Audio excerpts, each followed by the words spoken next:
जय हिंद दोस्तों। आज के इस वीडियो में हम लोग पढ़ेंगे भारतीय नागरिकता के बारे में, यानी कि इंडियन सिटीजनशिप के बारे में। हम लोग इंडियन पॉलिटी यानी कि भारतीय संविधान पढ़ रहे हैं और भारतीय संविधान में जो 22 भाग हैं यानी कि 22 भाग हैं, उसमें से हम लोगों ने भाग एक को अच्छी तरह से एकदम डिटेल के साथ में कंप्लीट कर लिया है। और ये जो वीडियो है, ये वीडियो संविधान के भाग 2 से संबंधित है, भाग 2 से रिलेटेड है। यानी कि संविधान के भाग 2 को, इंडियन सिटीजनशिप, भारतीय नागरिकता को हम लोग डिटेल के साथ में पढ़ेंगे। यहां पर मैं आप लोगों को बता दूं कि जो हमारे संविधान का भाग 2 है उसमें कितने आर्टिकल हैं। इसमें आर्टिकल की यदि बात हम लोग करें तो अनुच्छेद, यदि हम यहां पर देखें तो अनुच्छेद 5 से लेकर 11 तक में नागरिकता को बताया गया है।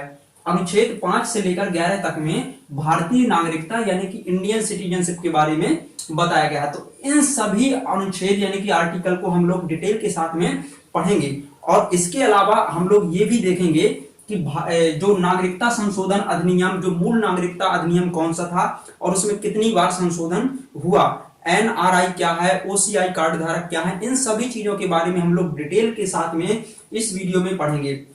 तो चलिए वीडियो को शुरू करते हैं। देखिए, जो भारतीय नागरिकता है उसको हमारे संविधान के आर्टिकल 5 से 11 तक में बताया गया है। आखिर ये लोग, आप लोग ये समझ लीजिए कि आखिर नागरिक क्या कहलाते हैं, नागरिक क्या कहलाते हैं। देखिए, यदि भारत में देखा जाए तो 2 तरह के व्यक्ति पाए जाते हैं। भारत में, हमारे देश में 2 तरह के व्यक्ति पाए जाते हैं। पहले तो हैं, एक होते हैं नागरिक और दूसरे होते हैं विदेशी। 2 कैटेगरी होती है, एक होते हैं नागरिक और दूसरे होते हैं विदेशी। देखिए, जो भारत के नागरिक होते हैं उनकी भारतीय संविधान में पूरी तरह से आस्था होती है। जो भारतीय संविधान के आदर्श हैं वो उन सभी का पालन करते हैं। यानी कि जो नागरिक होते हैं उनको भारत के सभी अधिकार, राजनीतिक अधिकार और सिविल अधिकार, सभी प्रकार के अधिकार नागरिकों को प्राप्त होती हैं। जबकि जो विदेशी होते हैं, देखिए, जो अदर कंट्री के होते हैं, जो भारत में निवास करते हैं, तो उन लोगों को सभी राजनीतिक अधिकार प्राप्त नहीं होते हैं और सभी सिविल अधिकार भी प्राप्त नहीं होते हैं। और इनकी हमारे संविधान में पूरी तरह से आस्था भी नहीं होती है। यानी कि ये जरूरी नहीं है कि ये हमारे संविधान के आदर्शों का सम्मान करें। हालांकि ये भी ऐसी बात नहीं है कि ये सम्मान नहीं करेंगे तो अपमान भी नहीं कर सकते ये लोग। लेकिन जो नागरिक होते हैं, ये भारतीय संविधान पर इनकी पूरी तरह से आस्था रहती है। यानी कि जो भारत का संविधान है, जो भारत देश है, उसको पूरी तरह से ये स्वच्छ मन से मानते हैं। और जबकि इनके लिए ऐसा कोई जरूरी नहीं है। तो देखिए, यहाँ पर कुछ ऐसे अधिकार हैं जो कि नागरिकों के लिए केवल उपलब्ध हैं, विदेशी व्यक्तियों के लिए उपलब्ध नहीं है। तो चलिए हम लोग देखते हैं कि वो कौन कौन से अधिकार हैं जो विदेशियों के लिए हैं, विदेशियों के लिए नहीं है, नागरिकों के लिए हैं ओनली। देखिए, नागरिकों के लिए, देखिए, सबसे पहले तो देखिए, जो हमारे संविधान में मौलिक अधिकार दिए गए हैं, आप लोग इसके जो भाग 3 है, इसका नेक्स्ट वीडियो में आएगा, तो उसमें आप लोग जब भाग 3 पढ़ेंगे तो उसमें आपको मौलिक अधिकार पढ़ाए जाएंगे। तो देखिए, मौलिक अधिकारों के जो आर्टिकल हैं, उनमें से कौन कौन से आर्टिकल हैं जो केवल भारत के नागरिकों के लिए उपलब्ध हैं, विदेशियों के लिए उपलब्ध नहीं है। तो देखिए, यहाँ पर आर्टिकल है 15, ठीक है। आर्टिकल 15 यानी कि अनुच्छेद 15, अनुच्छेद 16, अनुच्छेद 19, अनुच्छेद 29 और अनुच्छेद 30। यानी कि अनुच्छेद 15, 16, अनुच्छेद 19, अनुच्छेद 29 और अनुच्छेद 30, ये ऐसे आर्टिकल हैं जिनका लाभ, यानी कि इन आर्टिकल में जो अधिकार दिए गए हैं वो अधिकार केवल भारत के नागरिकों के लिए उपलब्ध हैं, विदेशी व्यक्तियों के लिए नहीं है। यानी कि जो विदेशी हैं उनको इनका लाभ बिल्कुल भी नहीं मिलेगा, बिल्कुल भी इनका लाभ नहीं मिलेगा। यानी कि ये अधिकार विदेशी व्यक्तियों को नहीं मिलेंगे, ये उन व्यक्तियों को इसका, इन आर्टिकल का लाभ मिलेगा जो भारत के नागरिक हैं, ठीक है। दूसरा, देखिए, भारत में चुनाव लड़ने का अधिकार, यानी कि इलेक्शन लड़ने का अधिकार किनको है? केवल नागरिकों को है। इलेक्शन लड़ने का अधिकार केवल नागरिकों को है। विदेशी व्यक्ति जिसकी नागरिकता भारत की नहीं है वो भारत में इलेक्शन नहीं लड़ सकता है, किसी भी प्रकार का इलेक्शन भारत में नहीं लड़ सकता है। ठीक है, मतलब भारत का इलेक्शन लड़ने के लिए भारत में उस व्यक्ति को भारत का नागरिक होना आवश्यक है। दूसरा, भारत में वोट डालने के लिए यानी कि वोटिंग के लिए क्या जरूरी है? भारत का नागरिक होना उस व्यक्ति का जरूरी है। यदि कोई व्यक्ति भारत का नागरिक नहीं है तो फिर उस व्यक्ति को वोट डालने का अधिकार नहीं है, यानी कि मतदान करने का अधिकार प्राप्त नहीं होगा। तो देखिए, ये कुछ ऐसे अधिकार हैं जो केवल भारत के नागरिकों को, जिनकी सिटीजनशिप इंडियन है, उन लोगों को मिलेगा ये अधिकार, और विदेशी व्यक्तियों को ये अधिकार बिल्कुल भी नहीं मिलेंगे। ठीक है, देखिए यहां पर इलेक्शन की हम लोगों ने बात की है, तो देखिए मैं आपको थोड़ा और बता दे रहा हूं। आप लोग जो चाहें तो इसमें से नोट्स भी कर सकते हैं, क्योंकि यहाँ पर जो लिख रहे हैं वो काफी ज्यादा इंपॉर्टेंट है। ठीक है, देखिए यहाँ पर हम लोगों ने बात की है कि जो भारत का नागरिक नहीं है उसको वोट डालने का अधिकार नहीं होगा और इलेक्शन लड़ने का अधिकार नहीं होगा, यानी कि इलेक्शन लड़ने के लिए भारत में उसका भारत का नागरिक होना बहुत ज्यादा आवश्यक है। तो अब देखिए यहाँ पर देखिए, अमेरिका की यदि बात करें हम, जो अमेरिका का राष्ट्रपति होता है, कौन? राष्ट्रपति।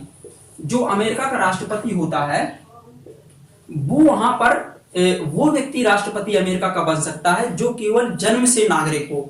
यानी कि अमेरिका का यदि किसी व्यक्ति को राष्ट्रपति बनना है, जैसे कोई व्यक्ति है मान लीजिए उसको अमेरिका का प्रेसिडेंट बनना है, तो उसके लिए उसे इलेक्शन लड़ना पड़ेगा। ठीक है, तो वो व्यक्ति अमेरिका का राष्ट्रपति बन सकता है या फिर अमेरिका के राष्ट्रपति के इलेक्शन लड़ सकता है जो वहां पर जन्म से नागरिक रहा हो, अमेरिका में जन्म से नागरिक रहा हो। ऐसा व्यक्ति अमेरिका का राष्ट्रपति नहीं बन सकता है जो भारत से गया और वहां की नागरिकता बाद में ग्रहण कर ली। यानी कि यदि उसका जन्म अमेरिका में ही नहीं हुआ है तो फिर वो व्यक्ति राष्ट्रपति कभी नहीं बन सकता। अमेरिका के संदर्भ की बात हो रही है यहाँ पर। ठीक है, तो अमेरिका का राष्ट्रपति बनने के लिए हमें अमेरिका का जन्म से नागरिक होना पड़ेगा, और जन्म से नागरिक वही व्यक्ति हो सकता है जिसका जन्म अमेरिका में हुआ हो और उसके माता पिता पहले से वहां रह रहे हो। ठीक है, जबकि देखिए यदि भारत की बात करें तो भारत का मुख्य कौन होता है? मान लीजिए आप प्रधानमंत्री, पीएम।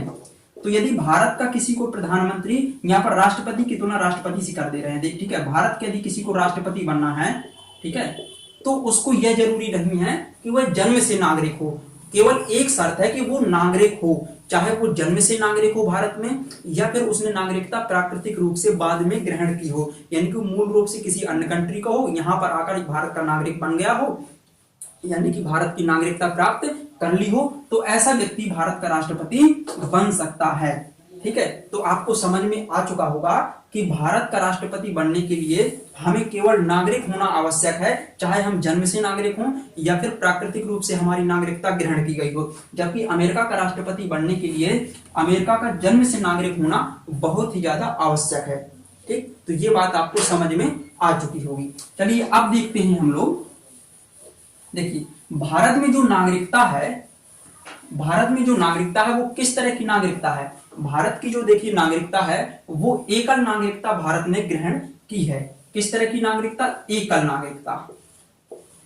नागरिकता। एक होती है दोहरी नागरिकता।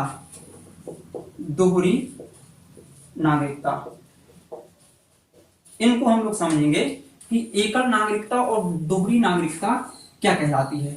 देखिए भारत में जो, देखिए पहली बात तो ये देख लीजिए कि भारत की जो नागरिकता है वो किस देश से ली गई है। तो भारत की जो नागरिकता है यानी कि सिटीजनशिप ऑफ इंडिया वो ब्रिटेन के संविधान से ग्रहण की गई है। कहां से ग्रहण की गई है? ब्रिटेन के संविधान से। ठीक है, देखिए एकल नागरिकता यदि हम लोग देखें तो भारत में एकल नागरिकता है और अमेरिका में देखें तो दोहरी नागरिकता को अपनाया गया है। तो दोहरी नागरिकता पहले हम लोग समझ लेते हैं। देखिए दोहरी नागरिकता का मतलब ये होता है कि जैसे मान लीजिए हमारे देश में, हम अपने कंट्री के संदर्भ में आपको बताएंगे, जैसे मान लीजिए कि हमारे देश में वर्तमान में 28 स्टेट हैं। कितने राज्य हैं? 28 राज्य हैं। ठीक है, लेकिन हम लोग नागरिक कहाँ के हैं? भारत के। ठीक है, जैसे हम लोग मान लीजिए कि एमपी में रहते हैं तो ऐसा तो नहीं बोलते कि हम लोग मध्य प्रदेश के नागरिक हैं। जो लोग यूपी में रहते हैं तो ऐसा तो नहीं बोलते कि हम लोग यूपी के नागरिक हैं। हम लोग सीधे बोलते हैं कि हम लोग भारत के नागरिक हैं। ठीक है, तो ये एकल नागरिकता कहलाती है कि यदि हम लोग किसी स्टेट के नागरिक ना होकर एक देश के नागरिक हों तो उसको बोलेंगे नागरिक, एकल नागरिक। और ये दोहरी नागरिकता वो कहलाती है कि यदि हम शायद मान लीजिए हमारे यहाँ पर दोहरी नागरिकता होती तो हम क्या बोलते कि हम लोग मध्य प्रदेश के भी नागरिक हैं और भारत के नागरिक हैं, तो मतलब उस देश की नागरिकता रहेगी और जिस पर्टिकुलर स्टेट में व्यक्ति रहता है तो उस स्टेट की नागरिकता भी उसको प्राप्त होगी। तो अमेरिका में इसी तरह का प्रावधान है। अमेरिका में यदि हम देखें तो वहां पर जैसे मान लीजिए कि अमेरिका में एक स्टेट है टेक्सास, ठीक है, तो कोई व्यक्ति जो टेक्सास में रहता है तो वो व्यक्ति पहले टेक्सास का नागरिक है, उसके बाद फिर वो अमेरिका का नागरिक है। तो यानी कि उस व्यक्ति की नागरिकता दो तरह की हो गई। दो तरह की कैसी हो गई? एक तो अमेरिका का नागरिक और एक अमेरिका के जिस राज्य में वो निवास करता है उस राज्य का निवासी। तो अमेरिका के व्यक्ति के पास दो तरह की नागरिकता होती हैं, ठीक है।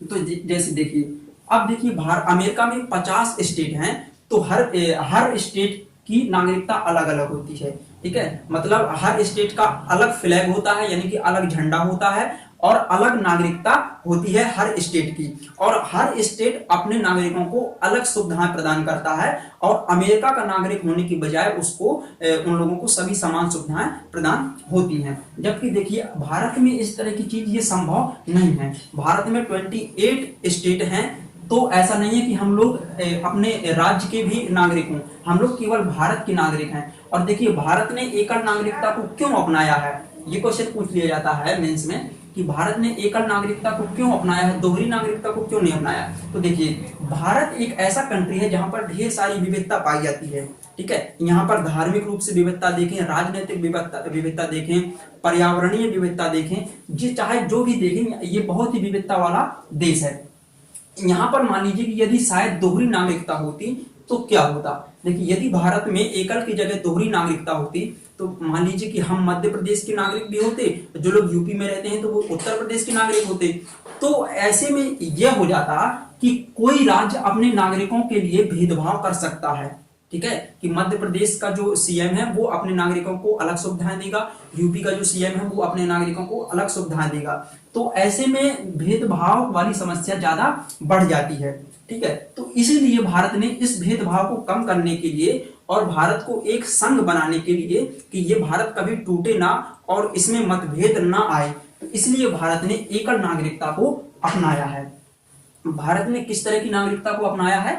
एकल नागरिकता को। जबकि अमेरिका ने दोहरी नागरिकता को अपनाया है। अमेरिका के हर स्टेट का अलग झंडा है, हर स्टेट की अलग नागरिकता है। यानी कि अब सीधा सा समझ में आ चुका हुआ आपको कि जो व्यक्ति अमेरिका में निवास करता है तो उसके पास दो प्रकार की नागरिकताएं हैं, और जो भारत में रहता है तो वो तो सीधे भारत का नागरिक ही कहलाएगा, केवल एकल नागरिकता रहेगी, ठीक है। तो ये आपको समझ में आ चुका होगा। अब देखिए, अब इसके बाद हम लोग देखेंगे इससे संबंधित जो आर्टिकल हैं। देखिए जो भारतीय नागरिकता है उसमें 5 से लेकर 11 आर्टिकल तक में इसको बताया गया है। तो सबसे पहले देखेंगे हम लोग आर्टिकल 5। देखिए आर्टिकल 5 में क्या है?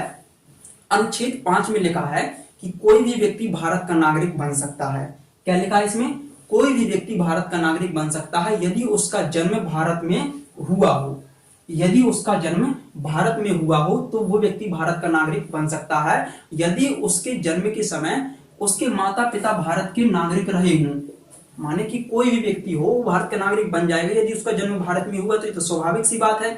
यदि उसके जन्म के समय उनके माता पिता जो हैं वो भारत के नागरिक रहे हों और भारत का नागरिक रहने के अलावा वो लगातार मतलब संविधान लागू होने के 5 वर्ष पूर्व से, यानी कि संविधान लागू हुआ था 26 नवंबर 1949 को, ठीक है। तो इस दिन जो संविधान लागू हुआ था 1950, ठीक है, 26 नवंबर 1950।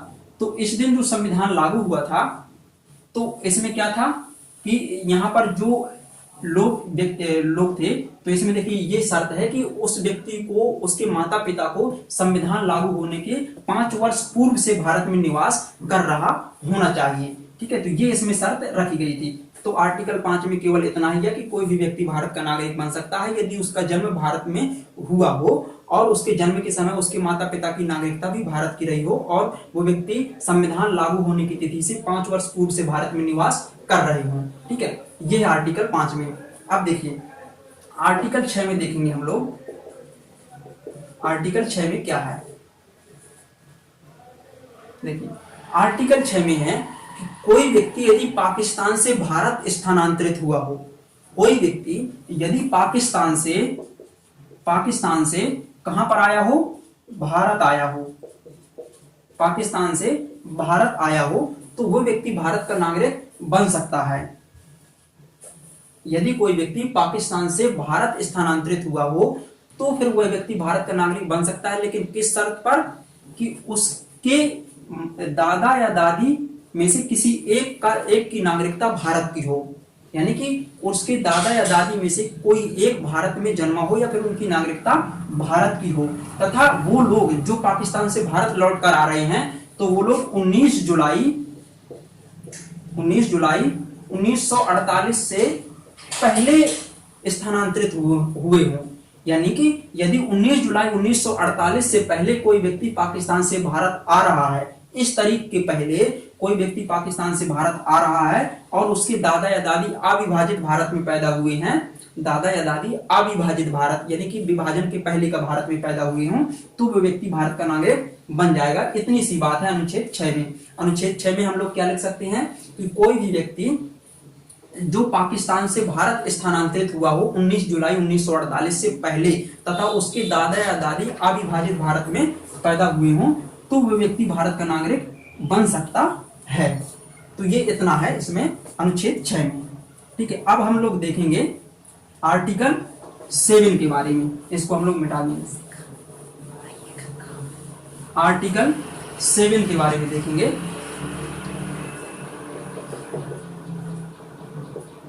आर्टिकल 7 देखिए, आर्टिकल 7 में क्या है यहां पर समझेंगे।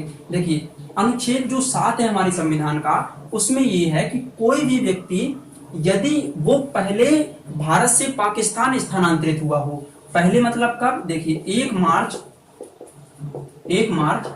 1947 के बाद वो व्यक्ति भारत से पाकिस्तान स्थानांतरित हुआ हो, 1 मार्च 1947 के बाद वो व्यक्ति भारत से पाकिस्तान स्थानांतरित हुआ हो और इसके बाद फिर वो पाकिस्तान से भारत लौट आई, इसके बाद वो भारत से पाकिस्तान,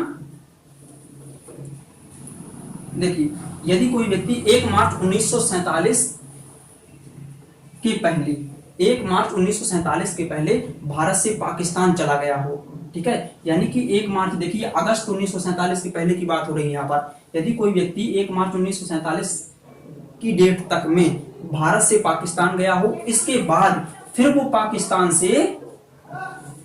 से भारत लौट आया हो, फिर वो व्यक्ति पाकिस्तान से कहां पर लौट आया हो, भारत। यदि कि पहले वो भारत से कहां गया, भारत से पाकिस्तान गया, फिर उसके बाद फिर वो पाकिस्तान से भारत आना चाहता है, उसको लगा कि पाकिस्तान में हम लोग नहीं रह सकते हैं, तो फिर वो व्यक्ति पाकिस्तान से भारत आना चाहता है। लेकिन इसके आने की डेट क्या होनी चाहिए, 19 जुलाई 1948, जो कि अनुच्छेद 6 में हमने बताई थी आपको। यानी कि 1 मार्च 1947 के बाद यदि कोई व्यक्ति भारत से पाकिस्तान गया है, तो वो व्यक्ति यदि पाकिस्तान से पुनः भारत में लौटकर आना चाहता है तो उसकी आने की तिथि क्या होनी चाहिए, 19 जुलाई 1948 से पहले लौट आए, तब वो व्यक्ति आर्टिकल 7 के अनुसार भारत का नागरिक बन जाएगा। यानी कि इस आर्टिकल में जो नागरिकता है ये बेसिकली 1948 के टाइम के लिए ही थी। ठीक है, तो अनुच्छेद 7 में इतनी ही बात बताई गई है कि पहले व्यक्ति भारत से पाकिस्तान, फिर पाकिस्तान से भारत, तो भारत से पाकिस्तान, पाकिस्तान से भारत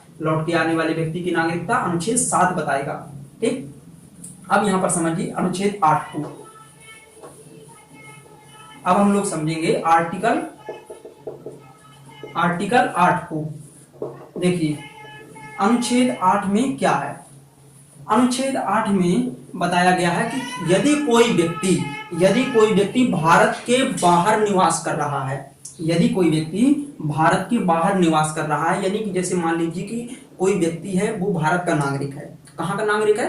भारत का नागरिक है, लेकिन वो जॉब करने किसी अदर कंट्री में चला जा रहा है, जॉब करने के लिए किसी दूसरे देश में जाता है, तो ऐसा नहीं होगा कि उसकी भारत की नागरिकता समाप्त हो जाए। ठीक है, तो ये अनुच्छेद 8 में लिखा है कि कोई व्यक्ति यदि वो भारत का नागरिक है और किसी काम से या जॉब के पर्पज से विदेश में जाता है, किसी अदर कंट्री में रहने के लिए जा रहा है, तो उसकी नागरिकता भारत में बनी रहेगी। ये कौन से अनुच्छेद में बताया गया है? अनुच्छेद 8 में।